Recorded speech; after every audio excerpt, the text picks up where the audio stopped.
महाराष्ट्र में खेती का भविष्य बदलने वाला है। एक नई पॉलिसी यहां एक बड़ी क्रांति लाने की तैयारी में है। तो सवाल यह है कि क्या टेक्नोलॉजी खेती की सदियों पुरानी मुश्किलें हल कर सकती है? चलिए देखते हैं। ये है महाराष्ट्र का विशाल कृषि क्षेत्र जो इस राज्य की अर्थव्यवस्था की रीढ़ है। पर इतना बड़ा होने के बावजूद ये सेक्टर आज कई गंभीर खतरों का सामना कर रहा है। किसानों के सामने चुनौतियां ही चुनौतियां हैं। अनप्रिडिक्टेबल मौसम, पानी की कमी और बाजार की दिक्कतें। तो इसका समाधान क्या है? सरकार की एक नई सोच, महा एग्री एआई पॉलिसी। मकसद है महाराष्ट्र को एआई पावर्ड खेती में देश का लीडर बनाना। और फोकस में कौन? किसान। तो ये प्लान काम कैसे करेगा? इसके लिए एक पावरफुल डिजिटल टूलकिट बनाया जा रहा है।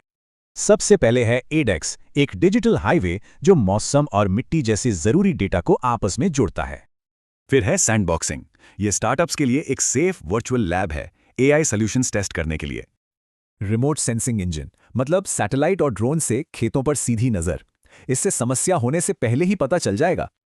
और विस्तार पहल के जरिए जेनरेटिव एआई किसानों को उनकी ही भाषा में सलाह देगा, सीधे चैटबॉट से। एआई और ब्लॉकचेन से उपज को खेत से थाली तक ट्रैक किया जाएगा। इससे क्वालिटी की पूरी गारंटी होगी।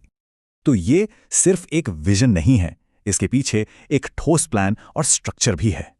इसके लिए 3 लेवल का एक गवर्नेंस फ्रेमवर्क है जो टॉप लेवल अप्रूवल से लेके जमीनी काम तक देखेगा। इसे लागू करने का एक 4 फेज का प्लान भी है जो अगले 3 साल में पूरा हो जाएगा। और इस बड़े बदलाव को फंड करने के लिए शुरुआत में 500 करोड़ रुपए रखे गए हैं। लेकिन सवाल यह है कि इन सब का एक आम किसान के लिए क्या मतलब है? इसका मतलब है फसल पर सही सलाह, बाजार तक बेहतर पहुंच और ज्यादा आमदनी। तो क्या महाराष्ट्र का ये बड़ा कदम दुनिया भर में खेती का भविष्य तय कर सकता है?